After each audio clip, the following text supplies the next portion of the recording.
저는 연끌이 좀 줄어들었다라고 얘기 들었던 것 같은데 2024년 말 기준으로 또 가계부채가 1927조랍니다.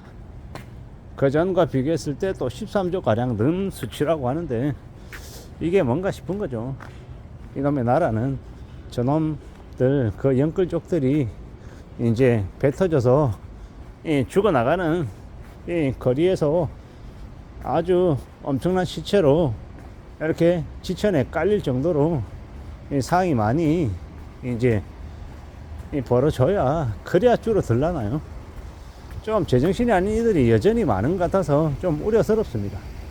이놈의 나라가 부동산 폐악질 때문에 얼마나 심각하게 무너질지, 얼마나 망한 이들이 많아질지 좀 우려스럽죠. 다중채무자가 600만 명이 넘는다라고 하는데 그 중에서 한 200만 명 가량은 이제 다시는 일어나지 못하는 상태로 몰락한다고 하는데, 몰락한다는 얘기가 뭐겠습니까? 채무불이행자, 신용불량자 되고 이제 되게 처지가 되게 우울해지는 이제 상태로 흘러간다라는 거죠. 그런 걸 볼 때마다 우리들이 무슨 생각을 하겠습니까? 이제 점점 이제 세상을 안 믿고 은행도 안 믿고 나라도 안 믿고 회사도 안 믿고 더더욱더 이제 의심과 이제 멸시의 눈초리로 이제 보겠죠. 그런 생각들이 좀 들었습니다. 한때는 이 연끌 열풍이 엄청났잖아요. 대출이자가 1%대인데 거의 이제 거저 빌리는 거다. 거의 공짜나 다름없다. 근데 집값 오르는 속도는 이 상상을 초월한다. 너 아직도 안 샀냐? 지금이라도 사라. 이런 얘기들을 되게 많이 했단 말이에요. 근데 이제 그러한 이제 얘기들이 점점 이제 지금은 부담으로 돌아오니 연끌한 것들을 후회하는 사람들도 많다라고 얘기 들었던 것 같은데, 어떻게 된 게 이놈의 나라는 이 신생아 특례 대출이니 뭐니 여러 가지로 이 신혼부부들을 상대로 더 이제 대출을 하라고, 집을 사라고 꼬드겨서 저렇게 가계부채를 늘렸던 것 같습니다. 제정신이 아닌 거죠. 미친 것들입니다. 제가 볼 때는 더더욱더 좀 저러한 상황들이 이제 우리네 삶을 더 안 좋게 만드는 것 같습니다. 어떻게 흘러가게 될까요? 어떻게 삶이 이제 전개가 될지 잘 좀 봐야 될 것 같습니다. 절대로 살아가는 게 수월하지 않은데, 쉽지 않은데 너무 무리하게 연끌한 사람들이 여전히 늘고 있다라는 게 저는 좀 놀랍습니다. 저희 연끌족들을 만들고 금융권들이 또 돈벌이하고 자기들은 잘 먹고 잘 산다고 되게 연봉을 억대씩 받으면서 퇴직금은 10억씩 주는 그런 금융권들, 그들은 더욱더 자기들 유리한 쪽으로 계속 끌고 나가는 것 같습니다. 누가 대출을 받으라고 했냐? 아쉬우면 대출을 안 받아야지. 뭐 이런 얘기들을 하는데, 우리 사회 분위기가 빚을 아무렇지도 않게 생각하는 빚도 능력이다 이런 개소리를 하는 그런 놈들이 너무도 많다 보니까 이 세상이 빚쟁이들이 너무 많아진 것 같습니다.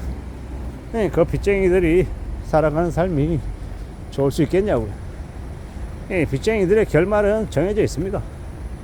빚을 다 갚고 그냥 보통의 사람으로 되돌아가든지, 아니면 철저히 그 빚더미를 떠안고 아래로 추락하든지, 그거 둘로 나뉘어져 있다라는 건데 다른 길이 없습니다. 다른 길이. 너무도 젊은 청춘들이 빚을 금내지 않는 걸 보면 참 경제 교육들이 필요한데 그런 것들이 없는 이 세상이 좀 원망스러운 거죠. 금융권들은 의도적으로 그러한 교육을 안 하죠. 그런 교육을 받아서 젊은 청춘들이 현명해지고 똑똑해져서 대출을 안 받으면 자기네들 이제 수익이 줄어드니까요. 괜찮아 그 정도는 다 빚 가지고 있어. 남들도 다 힘들게 살아 지금은, 이런 얘기하면서 꼬드기는 거죠. 실제로는 다 힘든 게 아니라 힘든 사람도 있고, 그 힘든 사람 때문에 또 편하게 이렇게 지내는 사람도 있는 게 현실인데, 편하게 지내는 사람은 안 보게 하고 다 힘들다라고 이제 또 이제 희망회로 돌리게끔 옆에서 부추기는 거죠. 니만 힘든 거 아니야. 다 힘들어. 이렇게 말입니다. 우리가 살아가다 보면요, 누군가는 돈을 잃고 누군가는 돈을 벌잖아요. 돈을 잃는 사람이 있으니까 버는 사람이 있는 거거든요. 근데 다 잃는다고 거짓말을 합니다. 왜? 그들은 왜 그렇게 거짓말을 할까요? 자기 자신이 벌고 있으니까. 남들이 잃고 있는데 자기가 번다라고 얘기하면 혼나니까, 싫은 소리 들으니까 그렇게 얘기 안 하는 겁니다. 나도 상황이 안 좋아 라고 그냥 어물쩍 넘기는 거죠. 이게 실제 현실입니다. 영끌하면 안 된다라고 말씀드립니다. 영끌이 뭡니까? 영혼까지 끌어모았다 라는 거고, 영혼까지 끌어모을 정도로 대출을 무리하게 받으면요, 그 이후에 조금 더 돈이 필요한 상황이 생기면 조금 더 필요한 그 상황 때문에 다른 모든 것까지 와르르 영향을 받아서 같이 무너질 수 있다는 겁니다.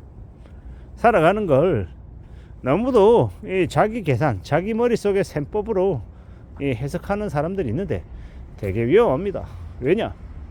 내가 생각한 것과 다른 별도의 상황이 생길 수 있고, 내가 10억이면 된다라고 생각했는데 3억, 5억이 더 필요한 경우가 생길 수 있거든요. 그러면 보통 사람들에게 10억을 동원하는 것도 무지하게 어려운 일이지만 13억, 15억은요 더 어렵다라는 겁니다. 함부로 기대하고 함부로 욕심을 부리면 안 된다라는 말씀을 드리고 싶은 겁니다. 살아가는 게 수월하지 않은데 너무도 만만하게, 너무 쉽게 생각하고 너무 쉽게 판단하는 경우가 있더라는 겁니다. 어떻게 지내야 되겠습니까? 어떻게 살아가야 되겠습니까? 절대로 소홀하거나 절대로 만만하지 않다라는 말씀을 드립니다. 살아가는 우리의 삶은 언제든 항상 힘겹고 어렵다라는 것, 만만하지 않다라는 것 말씀을 드립니다. 잘 생각하며 지내야죠. 잘 따져봐야죠. 아무도 우리에게 제대로 된 얘기를 안 해주는 같은 느낌이 듭니다. 그랬으니 그렇게 많은 연끌족들이 생긴 거겠죠. 다중 채무자가, 다주택자가 그렇게도 많았다라는 건 뭐가 좀 잘못 돌아갔다는 건데, 그에 대해서 제대로 얘기하는 사람은 거의 없었던 것 같습니다. 앞으로 우리는 더 힘겨운, 더 어려운 일들을 많이 목격하게 될 것 같습니다. 연끌족들이 속수무책으로 나가 떨어지는 걸 보게 될 것 같다라는 겁니다. 어떻게 흘러가겠습니까? 어떻게 해석해야 되겠습니까? 우리는 잘 살펴보고 그러한 일들에 대해서 우리의 인생의 교훈으로 삼아야 되지 않을까라는 생각을 해봅니다. 앞으로 우리가 살아가는 시대가 어떻게 흘러가는지를 숨죽이고 관찰하고 지켜보며 내 삶은 어떻게 또 꾸려나가야 될지를 잘 구상해 봐야 할 것 같습니다. 이상입니다.